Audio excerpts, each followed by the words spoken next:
Morning, everyone. I believe it's Wednesday, the 10th of September. It might be Thursday now. Anyhow, it's about 6:30 in Sabang here, Palawan, Philippines.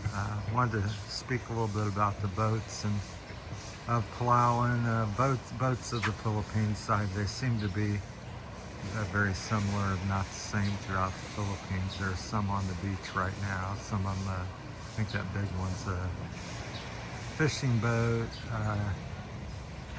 They repair some, they pull them up. Some are not in working order. Some are being repaired. Some are working order, so it's a variety. I'd estimate there's about 200 boats here in Sabang of various sizes.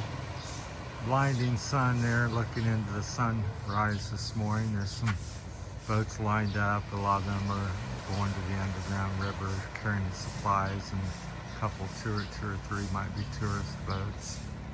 I'll show you a tourist boat here in a minute. So, but that's the beautiful backdrop. That's where the sun comes up. It's about 6:30, as I said. There's maybe about 50 boats, 30, 40, 50 over here on this side. They're scattered. They start in here and up on the shore there. We'll get you out of the sun here. Walk you around here. This is the place where they load you up if you're a tourist. This is where you come. That's the main office. Tourism office, the basketball court, barangay. I guess this is kind of like the barangay hall. They call it the visitor center. This is a stage where we often walk. I'll maybe walk you up there if I can. Sorry for the quick camera work. I almost fell there. And got my legs working so you get a bird's eye view. So we sit up here most nights and look around, watch the moon come up over the mountains there. Where the sun's coming up, the moon usually comes up, and it's been cool this week. So, but just various boats, little fishing boats, little personal boats. The ones typically with colored flags down the side of them are the tourist boats. We'll see if we can get an up close view. There's 89 of them. They've decided here years ago that they'd have one boat per family. Make it fair, because they're originally some of the bigger resorts or something where, buying up more.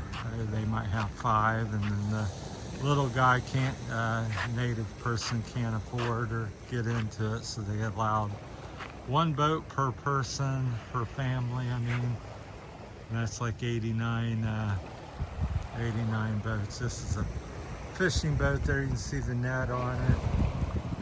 These are little like pontoons. They're on the side. That's what keeps it stable to sea as it goes up and down, because the boats are very narrow. Without that, they'd probably just flip over and sink. But they remind me of like Star Wars, how it arcs out on each side. Then they have a big piece of bamboo, sometimes 2 on the big boats, and it helps support it as it goes along the sea, and it's quite effective. So I call them like pump boats, I believe that's the name. And you can see them scattered out through there. Just a beautiful morning. There's some big tall like thunderstorm clouds. I forget what they call that, cumulus something. But they're towering over there. They've been doing that quite a bit. There's a chance of a thunderstorm as usual, about 50%. Now this is a tourist boat here. That's number 57. Like I said, there's 89 or so of them. So with ones that are real colorful, life jackets and all that. So that's one you might possibly be riding, and they're all very similar. They're usually blue and white, and they got a number on them, and they're saying, passengers. And you'll be able to tell by the seating, just the overall look.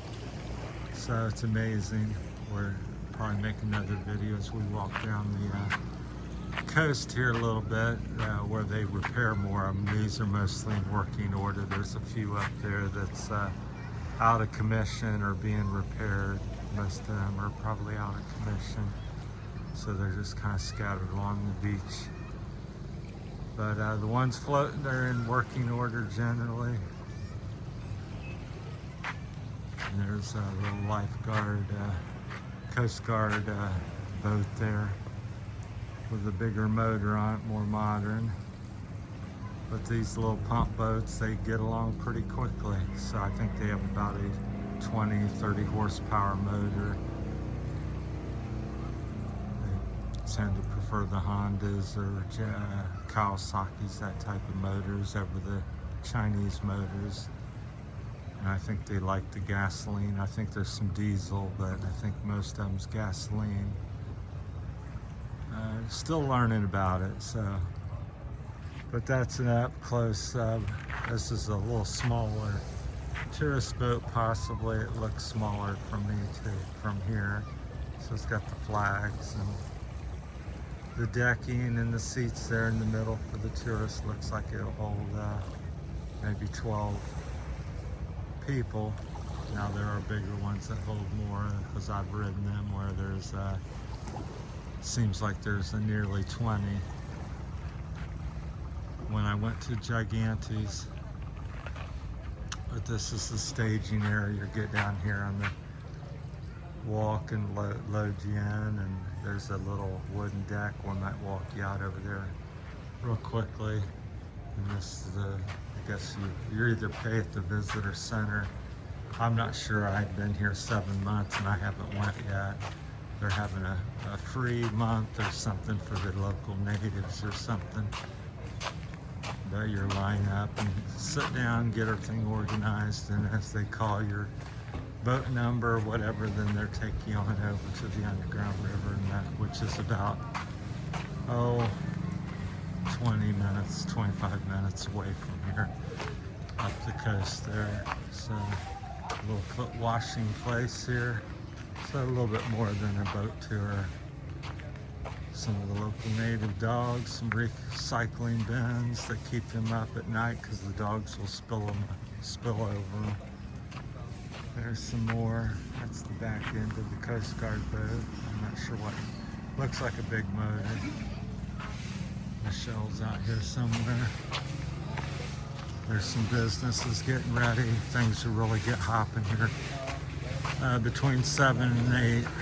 So they're just getting up. Some of the kids are going to school.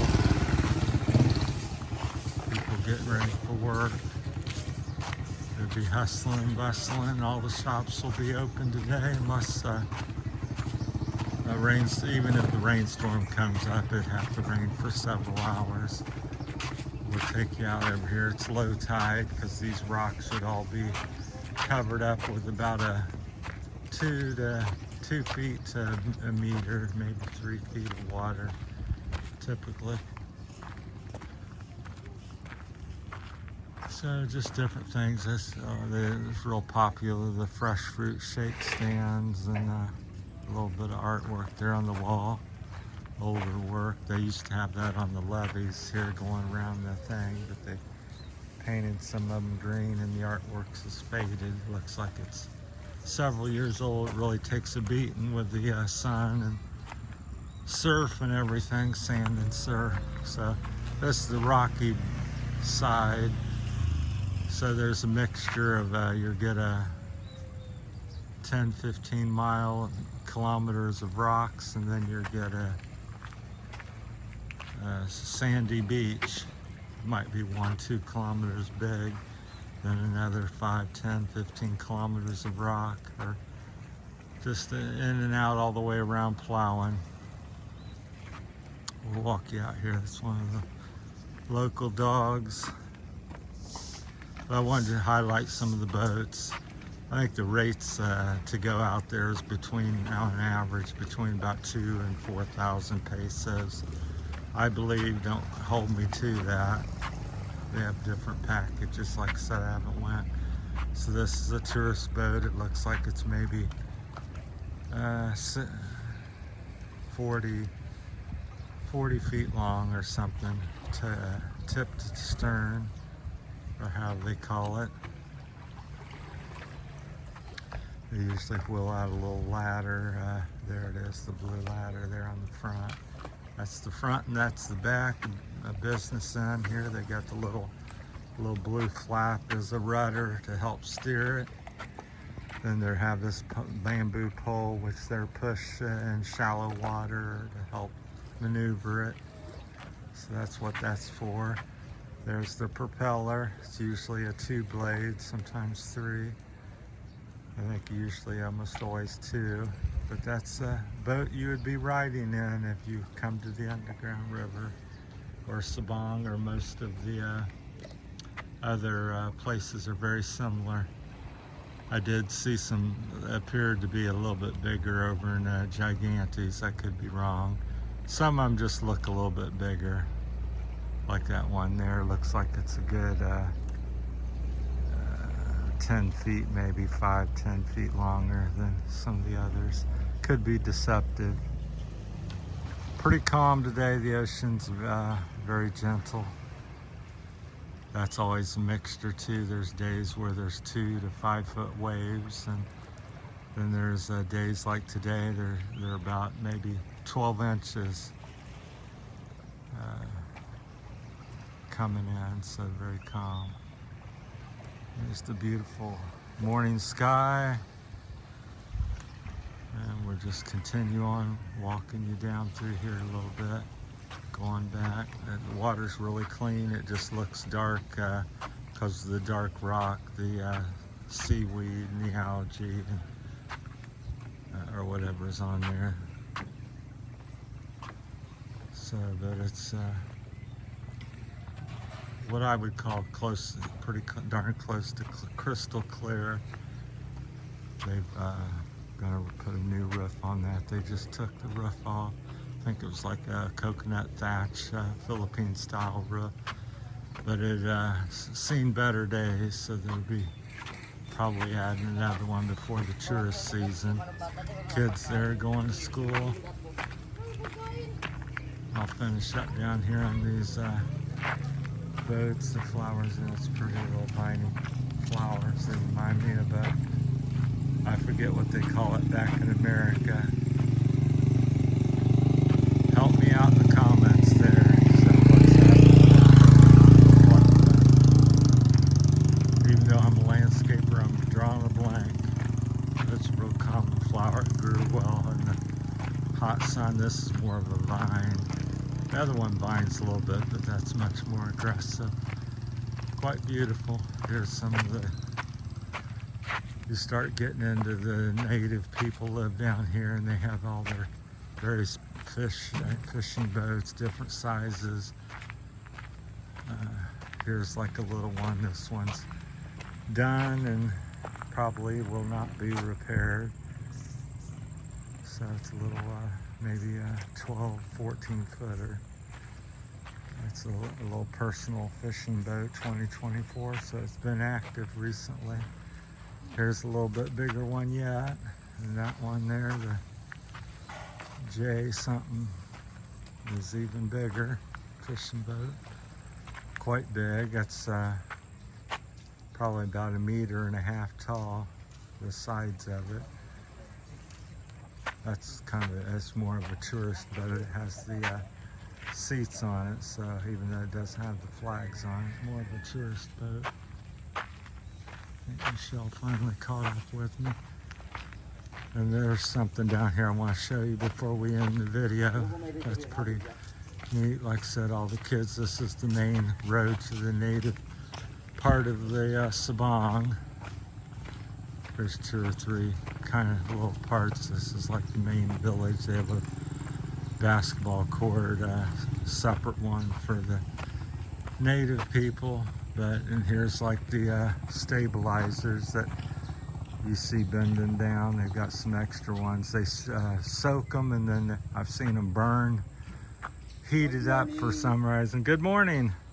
Well, everybody's quite friendly. And then they put a rope there to tension it and keep the tension on it, hold shape till it dries. This is a neat thing here.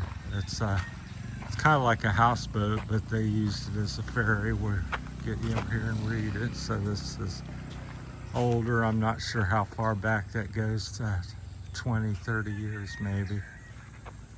But the Park Ferry Service, Sabang. Try not to trip over a rock or some debris and stub my toe. Seafood liner or something for passenger use only. So that's pretty cool. I'll get up here and give you an inside peek at what's left of it. But this won't be on the water ever again. So that's the back. I think that's where the motor was. There's a little steering wheel. A lot of debris in it. Some water and places where the passengers would be sitting.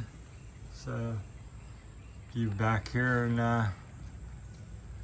20, 30, 40, 50 years ago, let me know that you maybe have seen that and have a picture of it new or something. So it's pretty cool. I like stuff like that. I like seeing history.